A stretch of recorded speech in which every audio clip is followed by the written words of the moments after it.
O Nunes Marques finalmente partiu para o contra-ataque, como a gente já cobrou aqui no canal. Representação no TSE, reunião com o presidente da corte e pedido de quebra de sigilo para descobrir quem está por trás disso tudo. É proibido por lei eleitoral. E claro, o esquema é profissional. Sabe quem que está por trás disso tudo? Eu vou te contar agora.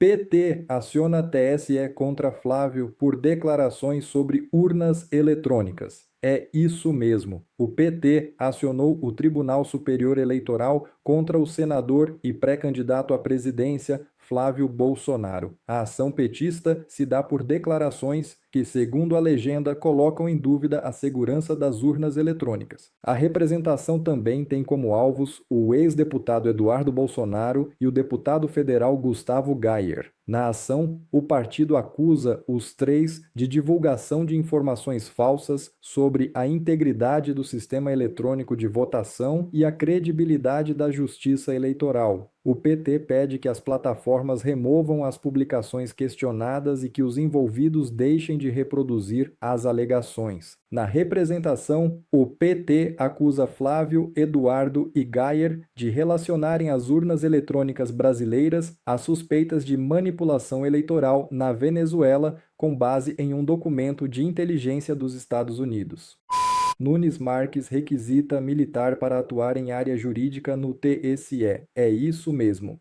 O presidente do TSE, Cássio Nunes Marques, requisitou ao Ministério da Defesa um militar para atuar em processos jurídicos e administrativos na Corte.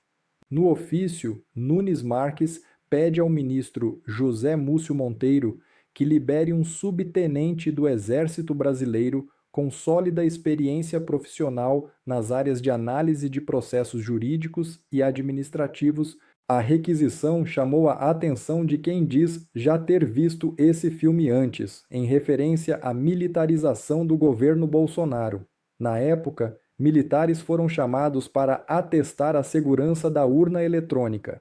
Em resumo, o TSE requisitar ao Exército um profissional especializado em processos jurídicos seria o mesmo que o Exército buscar no TSE um especialista em armamentos.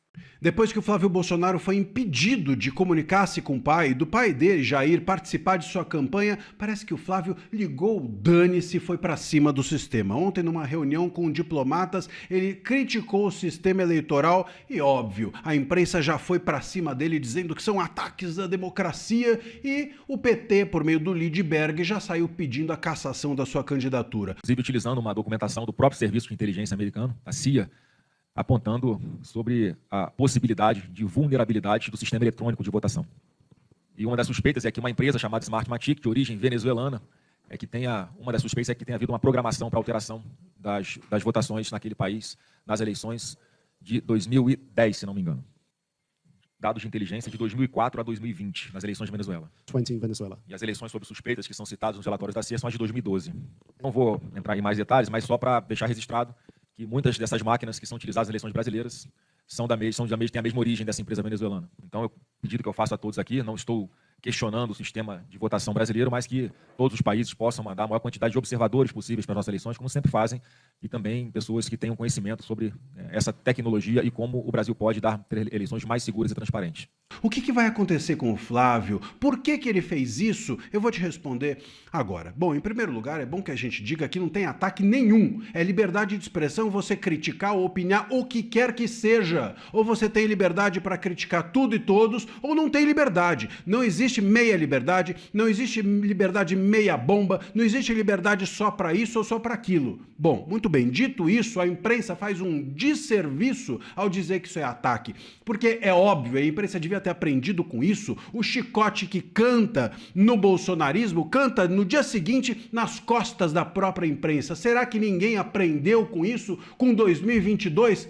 Bom, meus caros, o fato é que a imprensa segue fazendo, como eu disse, uma vassalagem braba só porque é contra o bolsonarismo e reforça e aplaude esse tipo de conversinha de que isso é ataque.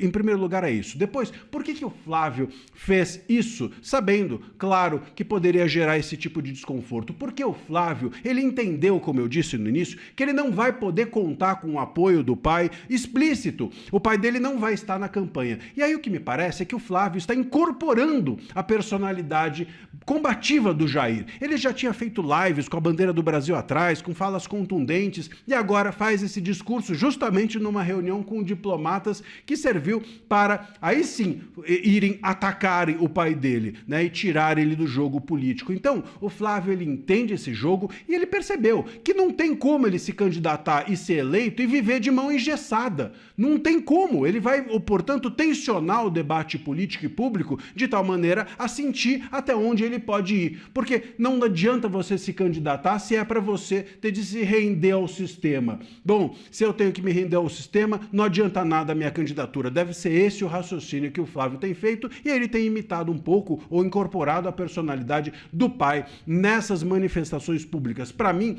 essa é a estratégia. Ah, mas pode dar errado. Tudo pode dar errado, não é? Dentro de um país como o nosso, qualquer coisa pode dar errado. Esse cálculo dele, no entanto, deveria estar sendo alvo de análise da imprensa e não de crítica da imprensa, como se ele fosse alguém antidemocrático ao proceder dessa forma. Alguém dirá, ah, mas ele trouxe informações falsas ou erradas. O próprio TSE contestou as informações que ele trouxe a respeito da empresa lá, Smart Matic, que seria a mesma da Venezuela. Enfim, não importa se a informação é errada ou é falsa, que se corrija e, eventualmente, que ele seja responsabilizado civilmente e só, no máximo, assim como qualquer jornalista que de noite vem aí e traz informação errada e não acaba preso, não acaba inelegível, não acaba nada e não é antidemocrático quando traz uma informação errada. Por que com o Flávio é diferente? Porque tudo para a esquerda e nada para a direita. Porque o bolsonarismo sempre está na lupa das autoridades, sempre na lupa da imprensa. Isso precisa acabar. 2022 vai tentar ser reeditado por parte das autoridades. Nós, enquanto sociedade e a imprensa, não podem permitir que 2022 seja reeditado. Cabe à sociedade mostrar às autoridades que 2026 chegou e vai ser diferente. Se não, meus caros, aí é melhor entregar o jogo. Se a gente vai repetir 2022, a imprensa vai aplaudir, ninguém vai fazer nada, todo mundo vai ficar passivo, então já entrega pro Ortega aí da esquerda, né? Entrega lá pro Ortega, que tá aí já no poder, para ele subir na cadeira e dizer não tem mais nada aqui no país, porque afinal de contas, se é para fazer graça, se é para a gente não poder falar nada, se é para as pessoas, para os candidatos não terem liberdade para nada, então não tem por que a gente acreditar que seja razoável se candidatar. Deixa aqui o seu comentário e a gente vai seguir atento a essa história.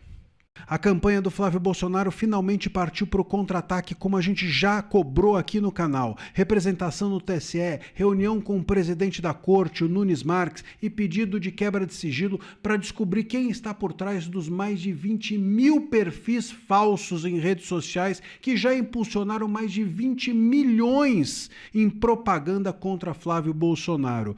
Sabe quem que está por trás disso tudo? Dessa grana toda, desses perfis todos falsos? Eu vou te contar agora. Bom, o coordenador da campanha do Flávio Bolsonaro, Rogério Marinho, protocolou representação no TSE hoje e levou o caso ao presidente Nunes Marques. São mais de 20 mil perfis falsos, como eu já mencionei, que estão movimentando mais de 20 milhões e foram gastos para impulsionamento para difamar Flávio Bolsonaro, também para difamar Tarcísio e Jorginho Melo. Isso tudo é proibido por lei eleitoral e, claro, conta falsa não pode usar da desculpa, vamos dizer assim, da liberdade de expressão, porque a única coisa que a nossa liberdade de expressão na Constituição veda é o anonimato, e conta falsa é conta, claro, anônima, porque você não consegue saber quem está por trás e, portanto, responsabilizar a pessoa. O esquema é profissional. Nós estamos diante de perfis com CPF falso e 30 seguidores movimentando até R$200 mil por post que impulsionam os ataques e se apagam depois para não deixar rastro. Tem pagamento em real, tem em dólar, tem em peso colombiano, e aí quando um perfil sai, outro entra no lugar. A campanha pediu ampla quebra de sigilo dos dados da Meta, o cartão de crédito, CPF, linha telefônica atrelada a esses perfis e quem contratou os ataques.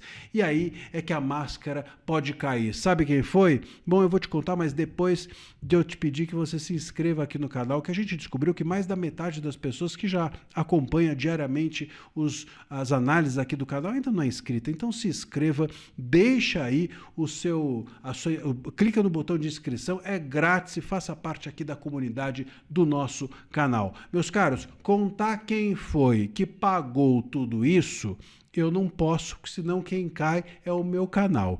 Mas pensa aí, quem que poderia estar interessado em gastar mais de contratar ou criar mais de 20 mil perfis e gastar só nesse primeiro arranque aqui, nesse primeiríssimo arranque de campanha eleitoral, quem que estaria interessado em gastar mais de 20 milhões para criar esse bololô todo só para difamar o Flávio? Bom, parece que a equação é muito simples. É difícil pensar que nós estejamos de um apaixonado, de alguém que simplesmente é apaixonado pela esquerda e odeia a direita, né? É muito provável que estejamos diante de um profissionalismo que precisa ser investigado e que com certeza vai bater na porta de gente importante, provavelmente dentro da esquerda, se o TSE investigar. E o TSE tendo Nunes Marques na presidência e o André Mendonça na vice-presidência, tem, portanto, todas as chances de ir atrás disso e de descobrir quem está por trás. E se descobrir, meus caros, isso estiver por trás de alguém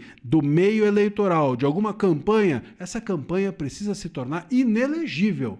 Ou o país não é sério, porque, afinal de contas, tudo o que é da direita foi tornado inelegível por coisa muitíssimo menor. Então, vamos ver se o TSE vai para cima, se o TSE tem coragem de ir para cima de quem está por trás disso. A gente vai acompanhar super de perto cada passo desse caso. Deixa aqui o seu comentário. E aí, quem que você acha que está por trás? Diga para mim.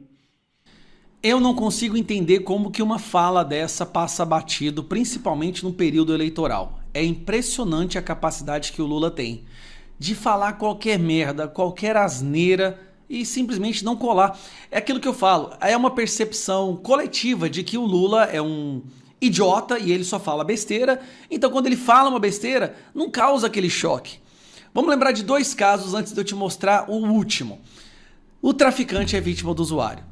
Gente, o presidente da República falou abertamente que o traficante é vítima do usuário. E depois ele fala, se tá caro, não compre.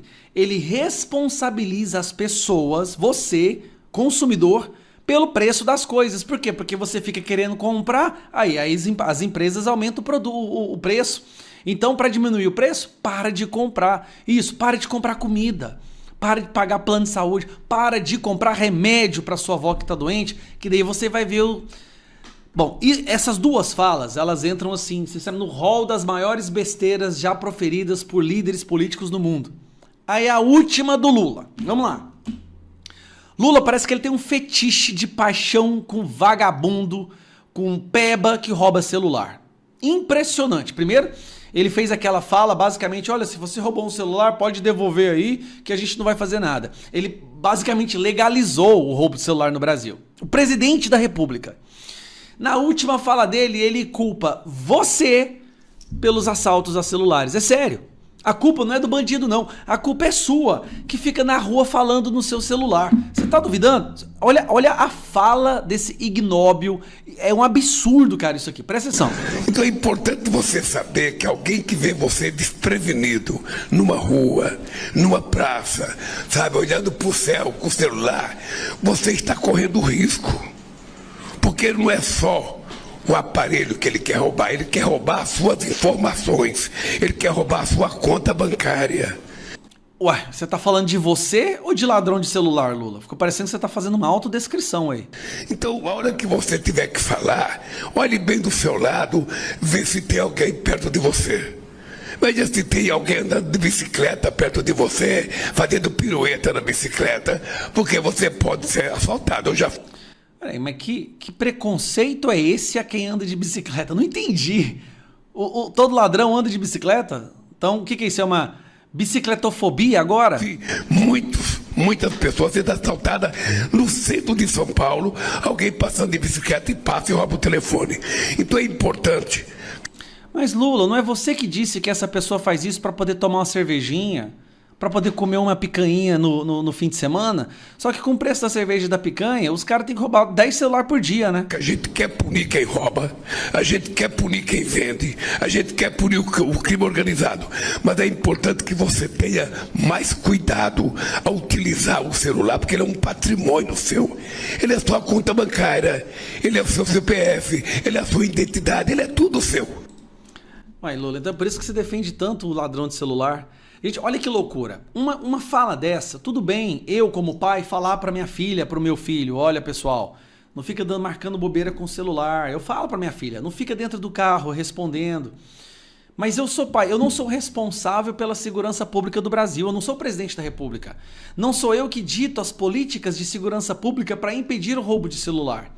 Agora, esse cidadão cachaceiro aqui, ele é o responsável. Então, ao invés dele combater o roubo de celular, não.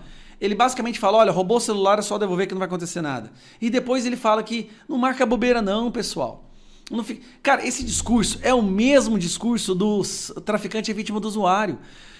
E no período eleitoral é impressionante, eu fico impressionado a capacidade que ele tem de falar uma merda dessa e não ser detonado por toda a imprensa no Brasil. Isso não se tornar manchete no Jornal Nacional. Não é, sabe por quê?